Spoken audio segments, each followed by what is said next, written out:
Thank you for joining today's keynote. I'm Christina McDowell, the director of the Pillsbury Institute for Hospitality Entrepreneurship. Our talk today is going to be about how AI is everywhere, as it promises or threatens to change everything in exciting and unnerving ways. Yet there are so many unknowns. Historically, when it comes to the adoption of technology, the hospitality and leisure industries have been comparatively late adopters. One implication of this is that the technology that is used in the industry has not been developed from a quintessentially hospitality perspective. A second implication is that technology companies have captured some of the value created by hospitality and leisure businesses. This webinar is designed to help with the decision-making in hospitality and leisure industries understand, evaluate, and adapt more quickly and confidently in potentially revolutionizing AI technologies. To do so, we have a fantastic panel of experts here today working on the frontiers of AI technologies in hospitality and leisure industries. I'm now going to ask each guest to introduce themselves and give a little bit of their experience with AI, beginning with Krishna. Thank you so much, Christina, and thank you for this opportunity to give back to my Cornell alma mater. Hello, everyone. My name is Krishna. I'm the co-founder and CIO of StayFlexi and the lead inventor of Flexi AI, which is our AI engine built specifically for the hospitality workflows. At StayFlexi, we are a Y Combinator-backed company building an all-in-one property management systems and operations platform that now powers thousands of properties worldwide, helping hotels automate operations, grow revenue, and deliver better guest experiences. I'm a CS major, 2014 grad, and my background is in building large-scale distributed software systems. At StayFlexi, I've led the design of our cloud-native platform and the AI engine behind it, Flexi AI, which processes millions of bookings and inventory updates every day. This foundation lets us safely bring advanced AI into mission-critical hotel workflows, not just experiments in a lab. Flexi AI is essentially a 24/7 hotel operations brain built directly into the PMS. Hotel owners and staff can simply chat with the system, type or spoken, and say things like, create a reservation for tomorrow, block these rooms. How many rooms did I sell last month? What's my revenue for next month? And Flexi AI will not just answer in real time, but also take actions, modify reservations, adjust rates, assign housekeeping tasks, summarize guest reviews, and even send payment links. What excites me about AI in hospitality is that we're finally moving away from systems that just record what's happening at the hotel to systems that can actually understand and act, and automate front office operations, housekeeping, revenue, and guest communications. And I also want to emphasize this upfront. AI in hospitality is not about replacing humans. It's here to remove repetitive work so teams can spend more time on high-value guest interactions and creative problem solving. In this conversation, my role is to bring the builder's perspective, what we're actually seeing day to day as Flexi AI automates thousands of tasks across thousands of properties, what works, what doesn't, and how operators can adopt AI in a way that is profitable, responsible, and still deeply human. Thanks, Krishna. Ashwin? Hi, Ashwin Kamlani. I was an MMH grad 2003. As Krishna said, I'm extremely grateful to be here to be part of this discussion. I started out my career after Cornell at Melia Hotels and Resorts. I kind of worked my way up to run e-commerce and distribution for that company. And so I learned all about the struggles of being on the supplier side and trying to navigate the distribution world as complex as it is. I went on to build a booking engine company, sold that in 2016, and then built a dynamic pricing company in the restaurant space. And now I'm the founder and CEO of a company called Hyperfunnel. And it's amazing, over the last year, everything's changing so fast, and every week there's something new. So, we started out with this mission of, hey, we think people are going to be booking in ChatGPT. How do we make that happen? Let's help hotels capture bookings there. And it was quite nebulous, how that was all going to work. And so we said, okay, let's prepare, right? So we started building a voice AI agent in preparation for that. And that has opened up a whole world of amazing possibilities. So Essentially we're building a hospitality specific voice AI agent. We can talk about later all the implications of that, but I'm also an investor in companies like OpenAI, Perplexity, and Anthropic. So really excited for the discussion today, and I'll turn it over to Ida. Thank you, Ashwin. Ira Vogue here, and many of you in the audience probably know me already. If not, feel free to connect with me on LinkedIn. And I always post a lot of things, the most recent news about AI and, the new, I guess, trends and projections and things that they're developing. And I also kind of translate that into how this affects our industry. So if you're trying to keep up with what's going on, and there's always something going on every few days, so feel free to follow me on LinkedIn. I'm an industry consultant right now. But I've been in the industry about 20 years, started in the operations, but slowly moved into tech, and recently, obviously, AI, because this is kind of the biggest influencer on the development of technology and adoption of technology in our industry. I would say that the biggest area that is being disrupted right now is the hotel distribution space. And that is related to AI search and AI booking, how hotel bookings are happening right now and shifting from traditional Google search to AI. And I recently developed an online learning course on how to optimize your web presence from traditional landscape as we know it, with the Google search dominating it, and now to shifting it into AI platforms and how to prepare for that shift. And 2 years from now, the scale is going to completely flip from one to the other. So we need to be prepared. And I've done a lot of research around this. I also teach at San Diego State, so I'm also a professor and researcher, in addition to being a consultant, author, and former tech founder as well.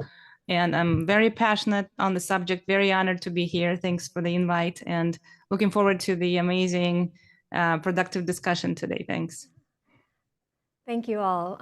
So to structure this conversation, we're going to consider and discuss how various AI technologies, and I want to emphasize the plurality of that, potentially positively and negatively impact the front of house and back of house operations of business operating in different market segments of the hospitality and leisure industries. So let's begin with the consideration of front of the house, i.e. guest services and the entire sales funnel. We will then consider back of the house operational considerations, including the labor market implications of various AI technologies. And before we get started, just a few details for those watching. Please submit your questions for the panel in the chat, and we'll get to as many as we can. So let's get started with front of house and kind of guest services and the sales funnel. Maybe for you to start, Ashwin, how is and will various AI technologies impact the sales funnel? Well, I won't try to predict what's going to happen, because I think anybody who says they're an expert and knows what's going to happen, I think you can pretty much, stop listening at that point. Sure. So I think it's important to maybe take a step back and understand, how we got to where we are today. Our parents would walk into a travel agency and sit down with someone face to face, a human, and ask for advice. And they would say, I want to go somewhere new. And that person would present them with opportunities, and you could ask questions and navigate the difficult question about where should I go? It's a big investment, right? And emotionally, it's something the whole family looks forward to if it's a leisure trip, and it's something they're going to remember for the rest of their lives. So, it was one of the most important decisions I think people made on an annual or biannual basis. And I think the systems that came around, like the GDS, were meant to facilitate that conversation. And unfortunately, after 9/11, when the internet really took hold of distribution in our industry, we suddenly had layers upon layers upon layers of systems trying to capture as many people as possible. And hence we are now in this traditional sales funnel that we think of, where someone will go into Google and search for something, and then they end up in a meta search engine, and maybe they're looking at different prices. Then they end up on an OTA, but that's not good enough. They have to look at 10 of them, and then, oh, let me check the hotel website directly. And, I really should look at some reviews, and where are the best reviews? And I don't have time to read all of them. So let me look at a few good ones, a few bad ones, and what can I trust? I'm not really sure. You ask friends, family. It's a painful, painful process. And it's something that we've been talking about for decades. how painful the process really is. And even after you go through that and actually book something, you're still left with a little like, maybe I could have searched a little more and gotten a better deal, or maybe this isn't the right choice, you know. So it's amazing what has happened. And I think this is one of the reasons that when we look at things like ChatGPT, it's really flattening that entire sales funnel because people understand that I don't really know how AI works and I don't know what's going on in the background, but it seems to be doing a lot of work for me. It's going to read all the reviews on every site. Maybe I'm not even on Reddit, but it's looking at Reddit and bringing back information for me. So I like that. I trust it more than, you know, any other review site I've ever seen because I know it's looking comprehensively. And it's consultative. It's not just doing what I tell it to do, and it's a conversation, right? Rather than New York hotel, I can say, look, I've got two kids at 13 and 14. I don't want to spend more than $2,000. We love, you know, the theater and we love Chinese food and, you know, where should we stay? And it will come back and say, okay, based on everything you said, these are the three options you should look at. So that transformation, ironically, is actually taking us back 30 years to what the travel agent relationship and conversation used to be like. So I don't want to hog the stage here, but I'll just add one more element, which is that the introduction of voice into this conversation, I believe, is truly transformational. And I look at my kids, they're 13 and 14, they don't type anything. They, even if they're doing a paper for school, they're saying it into the computer. And people do talk to their cars, they talk to Siri, they talk to Alexa. And now we talk to ChatGPT too, because when you're writing a whole paragraph about what you want, nobody wants to type all that, right? So you're just going to have a conversation, it's going to talk back to you. So that's why, you know, we're really focused on this voice AI component because we think that it can bring hospitality back into the distribution component of our industry. And the last thing I'll just say is that if you think about people just popping in their AirPods or speaking to devices, where does that take us a year or two or three from now? I'm just going to put this in your minds, which is I believe a year from now, you're going to be sitting in your living room, you're going to turn on your Samsung television, and you're going to be talking to it, and you'll be able to say, hey, I'm about to sit down and watch the game. I need 3 pizzas delivered to my house within an hour, and it will facilitate that transaction. And similarly, when you're planning a trip or booking a hotel, what's the largest screen in your house? Where would you rather, you know, look at beautiful images and talk to some kind of agent to make those kinds of decisions? So that's, in my view, a glimmer into what the future looks like. Sure. Ira or Krishna, would you like to add to that? Yeah, I always have things to add. First of all, I absolutely agree with Ashwin, and I actually didn't think of the TV use case. That's interesting to think about. But I think that as a professor, putting my professor hat on, I would say that we need to take a step back a little bit before we start talking about specific use cases and talk about the fact that AI has existed for 70 years. It's not something that is new, right? It has been affecting our industry, but mainly in the kind of data analysis areas and mostly in the back office kind of use cases and applications. But the reason why we're all talking about AI right now, and every time most people, if you ask, what is the first thing that comes to mind when I say AI, they would say ChatGPT. So the reason why we're all talking about ChatGPT, AI in the last 2-3 years is because of ChatGPT, because that is the one element that was introduced into the AI ecosystem that democratized AI, that allowed us all to start using it on a large scale. And that's hence the hype, right?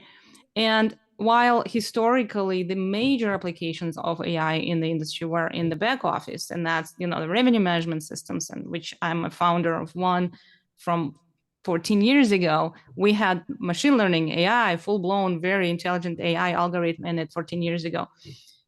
Those applications, again, were revolving around data analysis and machine learning and those things. Right now, due to the introduction of Gen AI as a category, large language models, and the generation of content that is, you know, images, videos, voice, music, and all other things, there are thousands of tools that exist outside of ChatGPT. Due to that, now we're seeing more use cases targeting the front end, the front office kind of applications, and they are affecting the relationship with the consumer. And the reason why everybody's freaking out right now is in the industry, in our industry at least, and I'm sure any other part of service sector, is because that is now tapping into something that is very sacred to all of us, which is the one on this personal connection with the end consumer, which is our industry is kind of known for, right? We're supposed to be the high touch industry, the personable industry, and we're supposed to be building these personal connections with our customers. But now we are introducing this weird element that kind of messes up with this established, for centuries, established flow of us dealing with our customers directly. So because our conservative minds believe that high touch doesn't blend well with high tech, and before AI, that was the case with the technology introduction in general, and that's why we've been number 25 out of 27 industries in technology adoption, competing with agriculture and hunting, believe it or not. And because of this concept or mindset that high touch doesn't blend well with high tech, which is absolutely the opposite. Like I can come up with tons of examples where technology and AI is essentially just technology on steroids. So it's no different than digitizing and automating anything in your operations, front end or back office. AI just does it much better, essentially. But the concept is the same. We are fearful of introducing anything, especially in the front house side of the operations, because this is disrupting our connection with the end consumer. But everybody who's listening, I would urge you to consider the fact that, and I absolutely agree with Krishna in that regard, is that AI and technology in general is supposed to not replace humans, but help humans get rid of those things that we don't like doing anyways, the repetitive, boring things that technology is just much better at doing those things. Like what Ashwin mentioned, reading all your reviews that exist online for your property, right? You don't want to be sitting there spending a whole week, 24 hours a day, looking at them and figuring out are customers happy in general or not. AI can do that within 5 minutes. So those are the tasks that should be and are already being replaced that allow us, including the employees of these properties and customers and the owners, be just much happier people. Not replace us, but help us be more efficient, more productive, and more profitable. So, and kind of pointing to that customer segment too, for Krishna, I'd like you can address that, but I also would add for you, how is and will kind of the various AI technologies impact customers' desire for kind of this customization that we're pointing to, or the flexibility?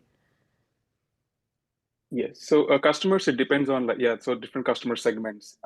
So probably a generation older than us, they prefer more human touch. Plus, they want quick service. Gen AI, the recent generations, they want everything to be quick in their phone. They want to get get to their room quick. So from the customer's desire for customization and flexibility, I kind of think about it in 3 different layers: choice, timing, and orchestration. So choice, meaning, so historically hotels sold a fairly rigid products, room type plus a few add-ons. But what we are seeing now is that, the ability to break that down into many micro products, day use rooms, or just workspaces, food and beverages, experiences, and whatnot. So with AI and what Flexi AI does is that it sits on top of this, the reservations data, and can see patterns in guest behavior, stay history, and demand, stuff like that. And it allows to predict, which combinations of options that each guest is more likely to value, and surface those as part of, smart contextual offers. So this provides a pretty good, upsell opportunity to the hotelier, and going back to the back office and how we can help hoteliers. The second is timing. So customization meant, we used to like you fill these forms, like at what time, you want your housekeeping to be done, and then hope someone notices it. But with AI, these things can happen in real time. So when housekeeping finishes, cleaning rooms early, AI can automatically identify guests who are likely to pay for early check-ins and stuff like that. And orchestration is, so this is a real part of AI. So this is when AI stops becoming like a single feature and becomes an orchestrator across multiple systems. And this also impacts, how both the guests and the hoteliers interact with this hospitality platforms in general. So in our case, like going back to builder mode, in our case, Plexia uses model context protocol and retrieval augmented generation. It reads real-time operational and revenue data.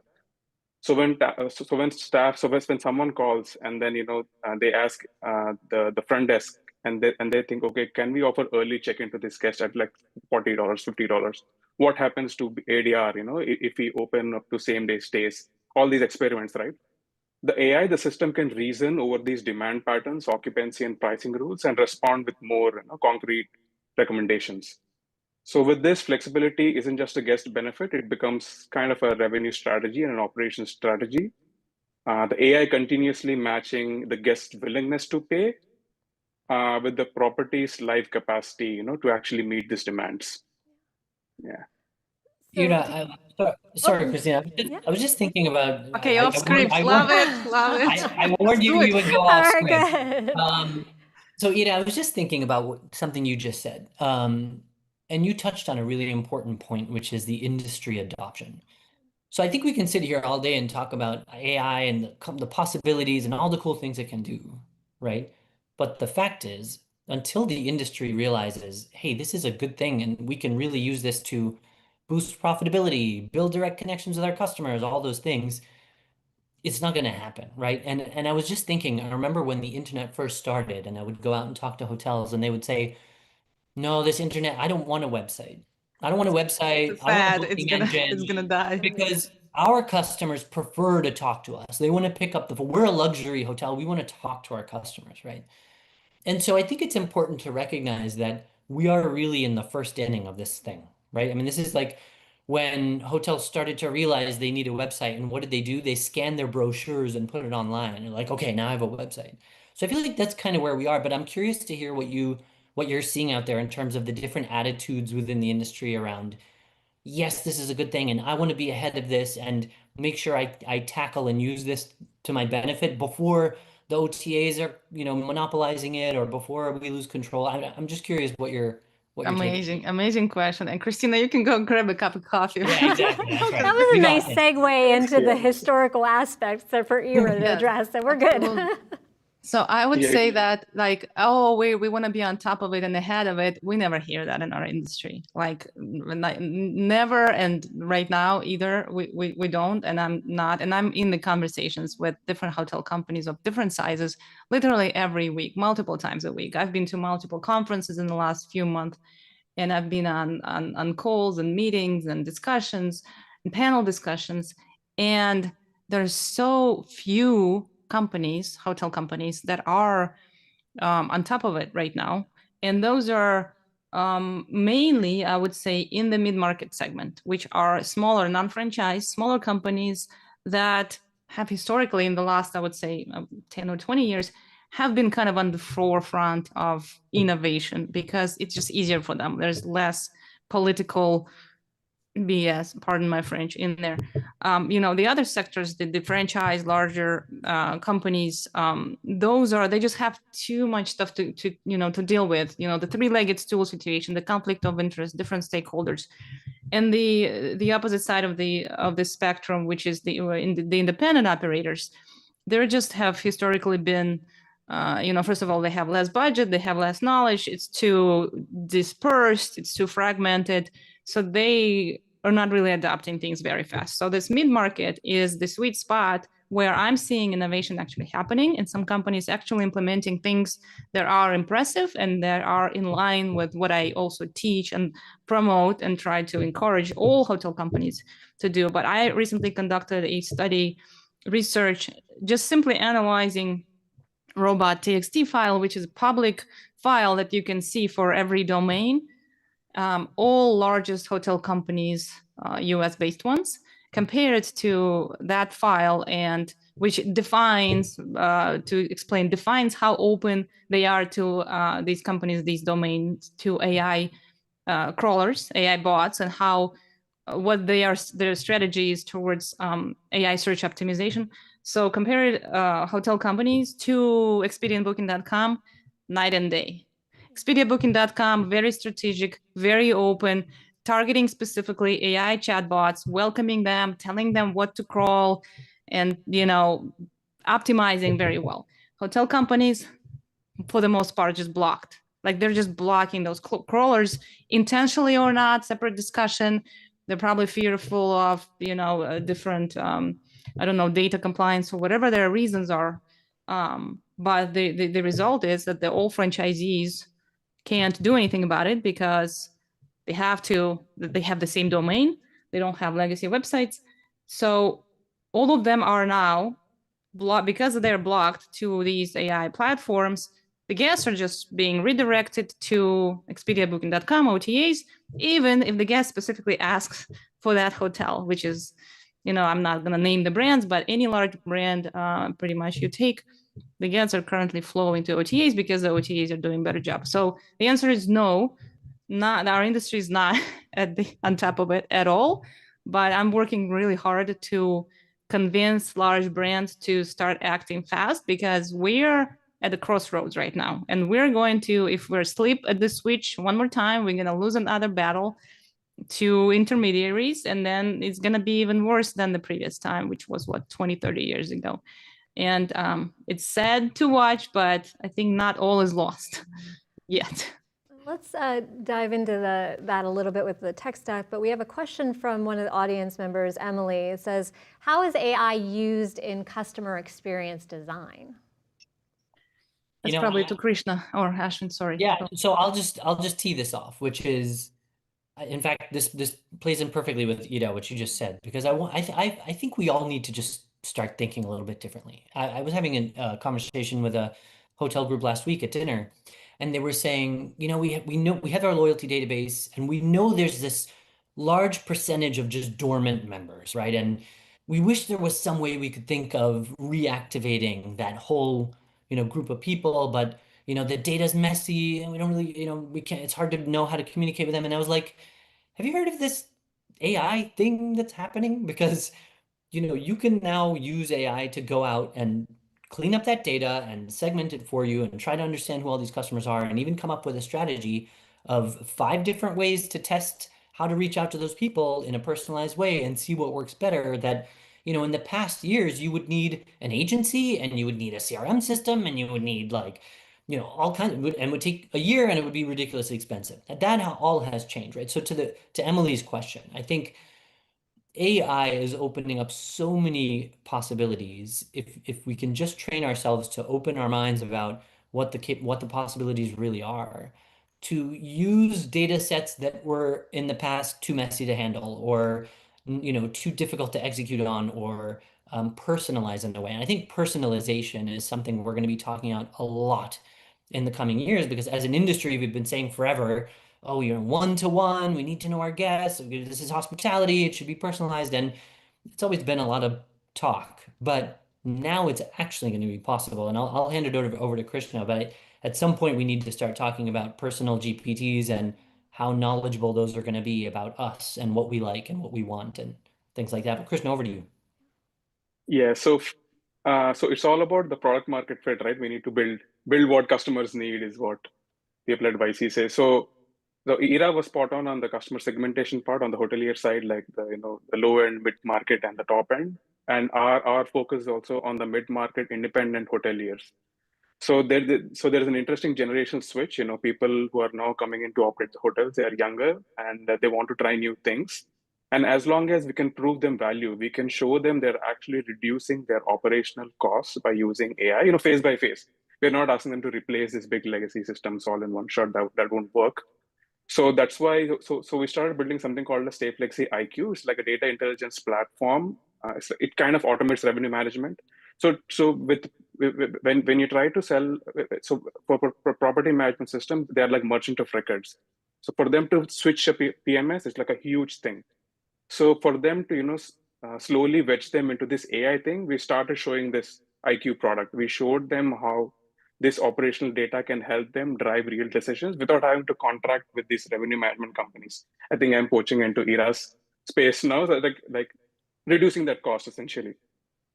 When they saw this, they're like, okay, this sounds interesting. Let me look at your PMS as well. So that's that's how we are trying to, tell customers how this AI can play a huge role.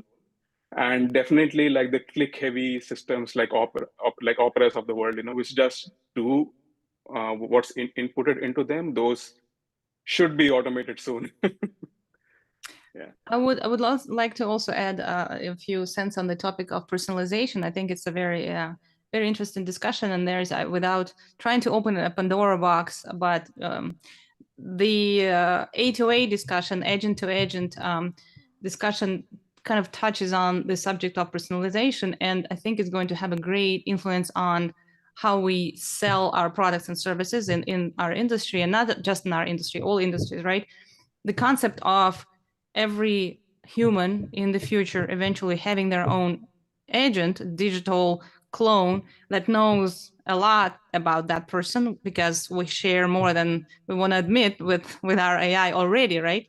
And whether those agents are going to be, on some platforms like OpenAI, or maybe they're going to be built, freely by anybody who wants to build one, that's a separate discussion in itself. But the idea is that that agent, kind of like your own personal travel agent that works for you, that you don't even have to pay really for the services, and knows a lot about you, could go out and do all the search and negotiations and personalization, and ask questions, and even like really negotiate the price with the agents introduced by hotels and airlines and in any other parts of the ecosystem, to book your perfect trip that is targeted towards your needs, your preferences, your budgets, your dates, whatever it is that you want.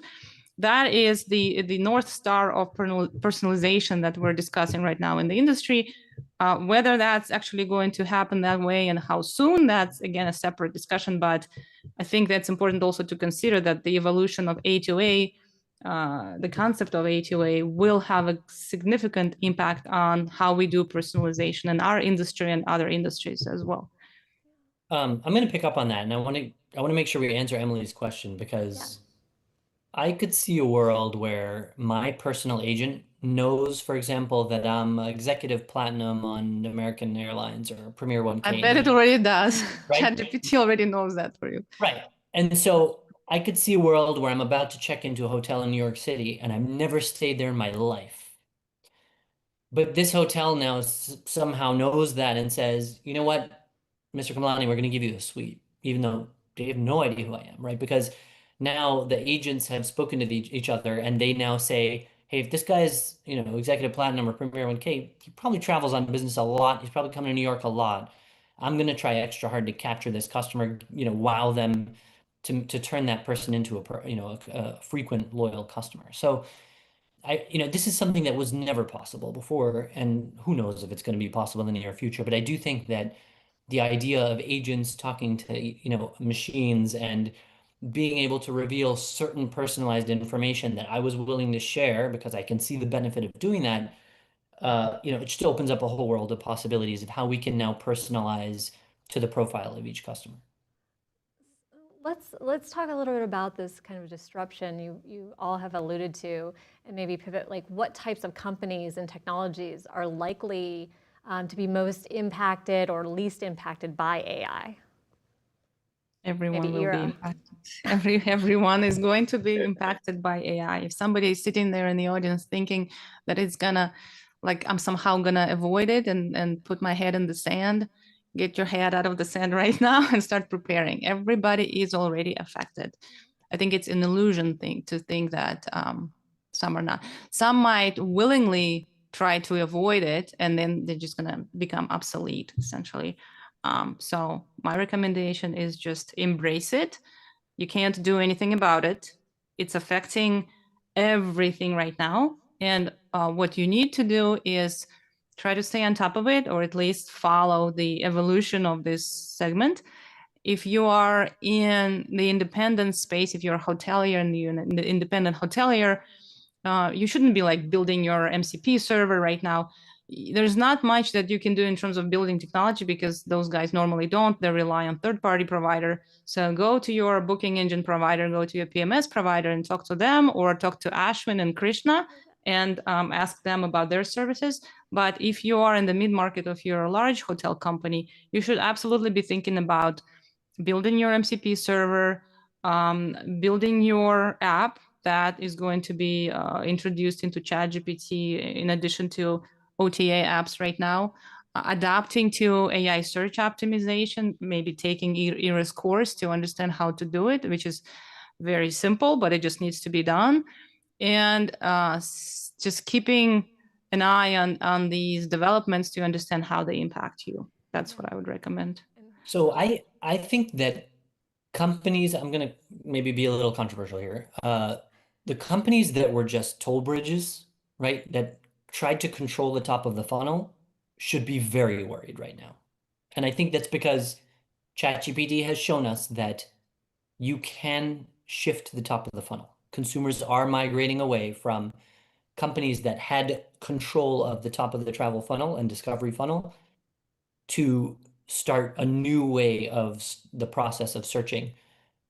The ones that I think will win actually are the ones that have been spending the last decade or two building connectivity and infrastructure. We will be the default voice agent on every Samsung and Sony television in America. Now, I don't have connectivity to every airline and hotel and cruise line out there, but I need it. And I'm going to Focusrite tonight to talk to companies to figure out how to make that happen. Are you in San Diego? I'm going to be there tonight. Oh, I'll see you. Great. There's this company called Nuite, which I had never heard of in my life. I heard of them. Yes. A couple of weeks ago, they just raised $40 million. And I was like, who are these guys? And I met them. I happen to live in Barcelona now. I was at a future travel conference and I ran into the founder. I was like, hey, congratulations on this amazing race. What do you guys do? It's connectivity. It's you want to connect with Sabre. You want to connect with Oracle. You want to whoever, like Muse, whatever. These guys just make it quick and seamless. So these are the companies that I think will win because as new entrants come in and start, introducing travel and discovery and tourism, and that's another whole thing about destination marketing. Don't get me started, but there's a lot of exciting opportunity there. The companies that make it easy for these larger organizations, ChatGPT is a $500 billion company today to start reaching the long tail. I think they're really going to win. I know everybody's kind of freaking out because they announced their app ecosystem with Booking and Expedia, but that was just the natural first step, the low-hanging fruit, to start with some scale for their consumers, but that's not the way it's going to look a year from now. Krishna, you're also kind of looking at this question from the perspective of the entrepreneur. I think a good parallel would be how Zuckerberg made his changes. So I mean, we know the recent change of Meta, but before this, the one that made Facebook was the platform. So he allowed all these people to build different products, games and stuff like that on, and that really opened up and that increased their growth. So a similar would be companies that build platforms, that build these API infrastructures that other systems can easily integrate and talk to, build MCP servers and stuff like that. That positions, both the hotels and the platform operators in a way that could, scale really well. Yeah.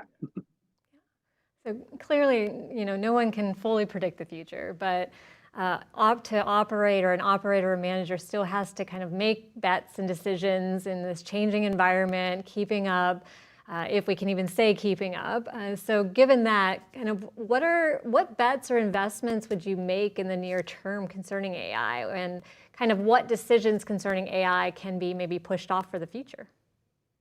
So for us, it's all about, again, what customer asks, right? So for them, the easiest is not to touch their back office immediately, but build some proof around the front office. So and what Ashwin said, we actually build our own voice agent. It's like sits on a widget on a booking engine, and guests can interact to it, and even on WhatsApp and SMS, like it's all like funneled into one place. So this automates, some guest communications, like hey, what amenities do you have, and do some kind of upsells, stuff like that. And the next would be like operational assistance, which is what Flexi AI is. Like staff usually does an end of the year night audit. It's like this huge process that they go through. They see, okay, who paid how much was the cash. All of this could be done much faster with this AI assistance. So it's and next would be like AI-informed pricing.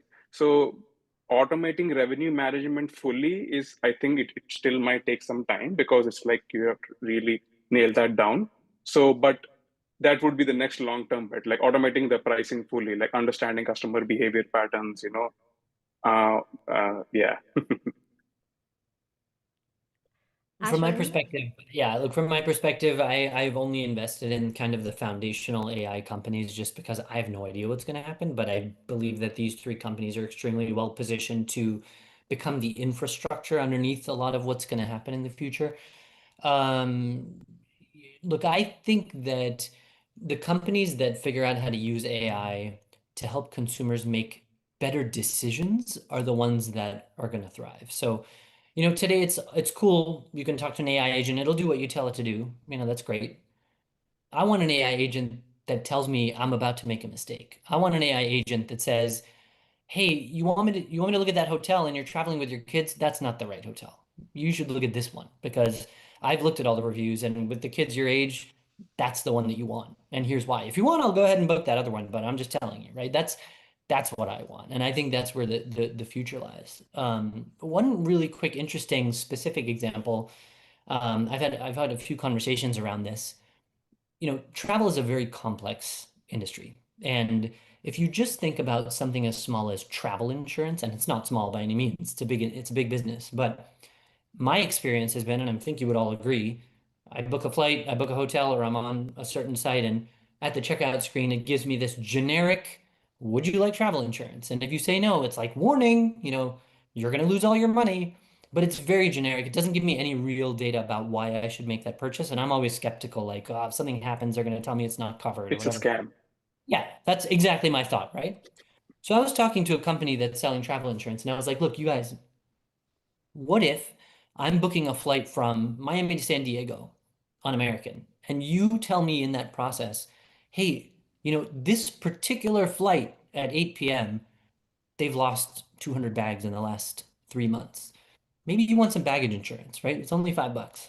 You're giving me data and a reason very specific that's relevant to me about why I should make that purchase. The other example is, I don't know about you, but every time I rent a car and I put down my Amex card, I always have something in the back of my mind like, I think I'm covered. Do I need the insurance? I'm not sure. So I could see a travel insurance company saying, hey, upload your terms and conditions. Well, we got this, right? So yes, you're covered, but there's a $500 deductible. If you have an accident, you're going to be responsible for that. Why don't you just chip in $5? We'll take care of that. Or, yes, for an accident, you're covered, but not for theft, right? So you're traveling into a country, it's not covered there, $10, you're covered. So now I've got a reason to spend. I understand why I should spend. I know what I'm currently covered for, why not. These are all the types of things that it's just one little example, right? But how AI can make a purchase process more relevant, more informed, and more friendly to the consumer. And I think that's going to result in a lot more revenue for companies. Ira, how And about your yeah, perspective?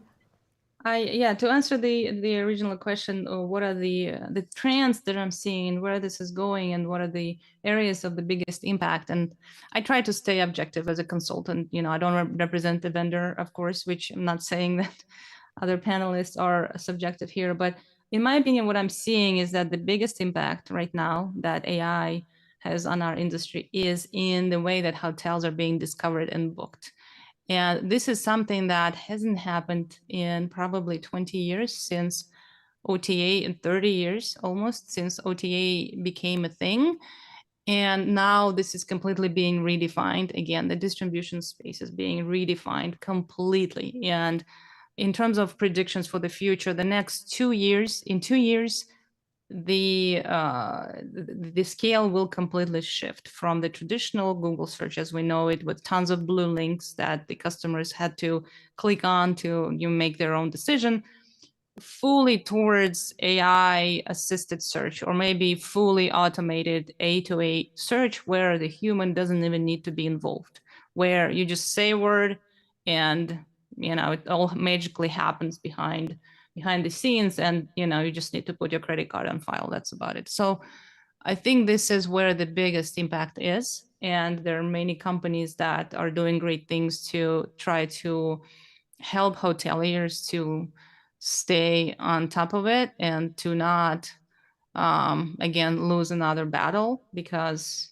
it is a very, I would say, it's defining moment for the entire industry, because the question is about 30% to a margin of our top line revenue. So 30% margin that, or commissions that we're paying, 20 to 30% that we're paying right now to intermediaries for a lot of reservations, a big portion of our reservations, could potentially drop down to 0, 5, or 8, which is a very reasonable number in this regard, which could potentially make our industry, make hoteliers much more profitable, and our industry will thrive as a result of that. Or not. It could go in the very opposite direction, depending on what we do right now. If we do it fast, if we are ready for it, if we adapt, it's going to be a bright future for the industry. Or not. And I just say something really, really quickly, which is that I think we can all take comfort in one thing, and that's that there's a lot of fear that AI is going to replace jobs or make things automated that were before, you needed somebody to do.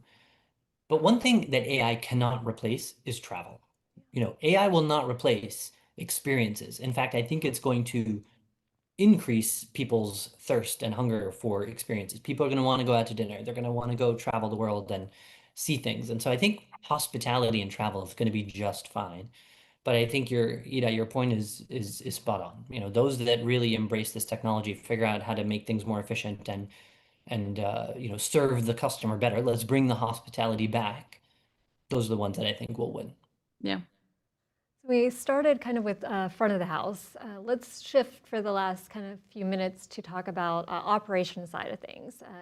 Ira, you kind of alluded to this with kind of the most at risk for being displaced by AI technologies, least at risk, and then kind of broadening the question for everyone. What are the positive ways in which AI technologies, and maybe you can give some specific examples, can improve operations? Maybe even from the creative side of things, or how individuals beginning their careers in hospitality. I can start quickly. So the main use case for AI in the back office is in the traditional data analysis, AI for data analysis, and that's the revenue management and profit optimization, which has been implemented. AI was implemented, the first probably 30 years ago by revenue management companies. And it still exists, and it's just being improved, enhanced, and fed with much more data points than it used to be. And that's, it's up to fully automated pricing, optimization, and customized offers and whatnot. There are many other applications in terms of like semantic analysis, also of guest reviews, for example, that Ashwin already mentioned.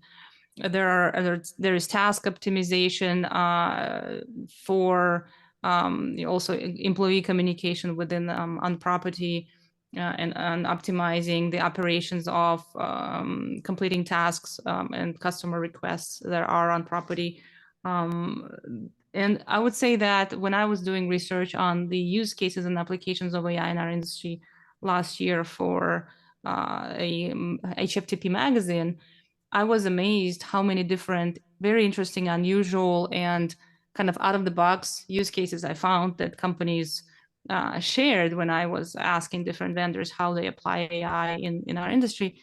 I would say that the specific use cases is an unlimited list of essentially of things that you can do with AI. And what I said before is essentially it's just technology with steroids. You can automate many different things that you can think of. Anything essentially that you spend too much time on or too much money on, this is what you should be asking yourself, that I want to automate this first, whether it's back office or front office. And for different hotel companies, those are different things, because there is not a single hotel company that looks like the other one in terms of how they run business in our industry. They're very, very unique, and I've worked with many of them. But essentially, you should be asking yourself, okay, what do I spend tons of time on? What do I spend tons of money on? This is what I want to automate. It doesn't have to be automation with AI. It's just implement technology that helps you become more productive. And as a result, it might replace some humans on property. It will. And those humans will just need to find jobs that are better suited for their personality. And I think it's probably naive to think that it's not going to affect workforce at all. I think it will, but the choice is ours in terms of my personal choice. Do I want to stay on top of it and learn how to use AI? Or do I want to become obsolete as a potential employee? And there's this famous quote, AI will not replace you, human using AI will. And I think that's absolutely the case.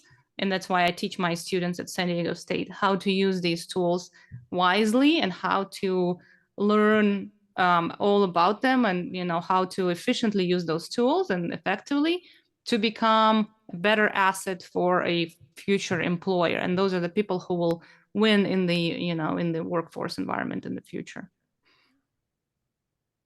Ashwin? I agree 100%. If I was giving advice to somebody that's, preparing for the workforce, I would say learn how to think differently. It's what I said earlier, understand the capabilities of AI and what it can do and stay on top of that because it's moving super quickly. Because any company you go into, let's just be honest, you're going to have people that have been there 5, 10, 15, 20 years that are still thinking in the old paradigm of how things have been done until now. And it's difficult to break out of that. It's human nature, right? So you're thinking, okay, well, how can I use AI to make this thing better that I've been doing for 20 years? And that's the wrong way to think about it. You need somebody just out of school that says, actually, this thing you've been doing for 20 years, you don't need to do that anymore. So let's not use AI to improve that. Let's use AI to, do something much better and quicker and faster that's better for the consumer. So that is, I know it's a bit broad, but I think that's, if I were a student, I would try to wrap my head around, how AI can change different aspects of this industry and come into a new company with fresh ideas, and the right company will listen and implement. How about for you, Krishna? Yes, so yeah, like both of my fellow panelists echoed, use AI, like embrace it, think of it as your coach, your superpower. So for example, in traditional hospitality schools, you were learning where each button in the system is. I think that's going to go away soon. You learn how to use this assistance chatbots to upskill and drive better, decisions in the future. Yeah. Don't fear it, embrace it. I like that. Don't fear it, embrace it. So let's wrap this up. From each one of you, I'd like to hear kind of key takeaways for the audience, like 2 minutes from each person. Krishna, you want to start? The key takeaways is, like as my fellow panelists mentioned, hospitality was for a long time has been about human touch, that personal experience. But AI is not here to dehumanize, like not to reduce humans, but here to like de-admin it, like reduce a lot of repetitive tasks, and free up both the guests and the operators to drive more powerful guest experiences. And for the people that are just starting out their careers, like I mentioned, be on top of these tools. It's okay to be skeptical. You cannot be fully be skeptical, but at the same time understand what's happening. Embrace proper tools, according to your background, whatever you're focusing on, and learn them. Learn those tools to be their coach, to be your coach and superpower. That's one. That's will what keep you in the game for the long run. Ashwin? Yeah, for me, I know I'm going to sound like a broken record, but it's really, I would encourage everybody to force yourself to think differently. And what that means is, I gave the travel insurance example, but in every aspect of this industry, I would encourage everybody to take a step back, rethink everything, every touch point, every component of, whether we're talking about air, cruise, hotel, even catering, group business. There's so many different facets of this industry. It's a complex industry.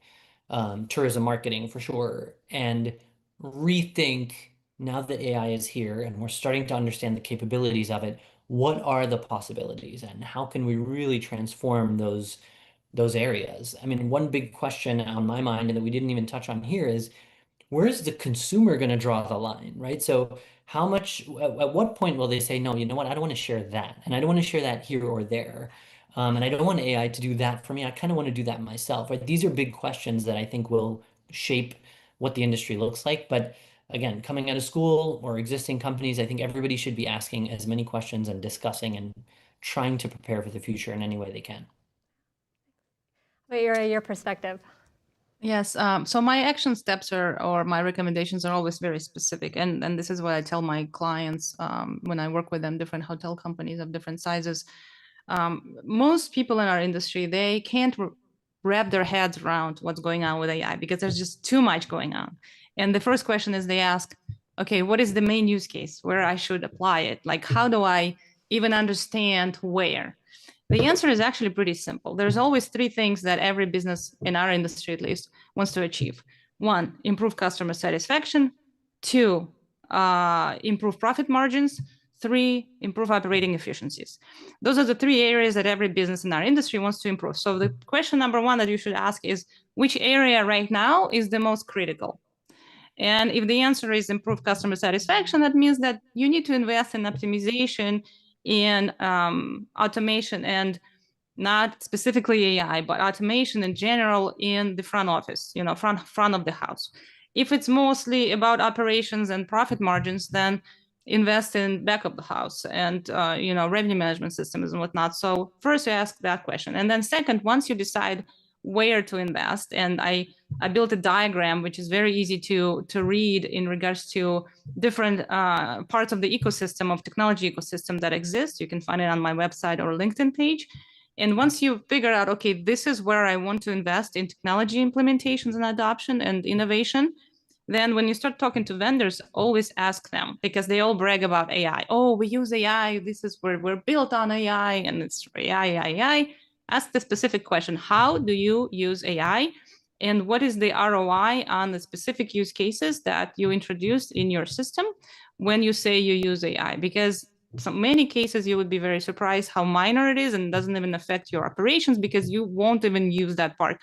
So you have to specifically get the details out of what they do in terms of AI. And number three, again, I agree, stay open-minded. Learn how to optimize your web presence to AI search, because that's the biggest disruption right now. Well, I want to thank all three of you for joining us today and kind of talking through the human-AI partnership and their perspectives and bringing your expertise to this discussion. And I'd like to thank you all out there for joining this keynote. Thank you. Thank you for having us. Thank you again, Christina.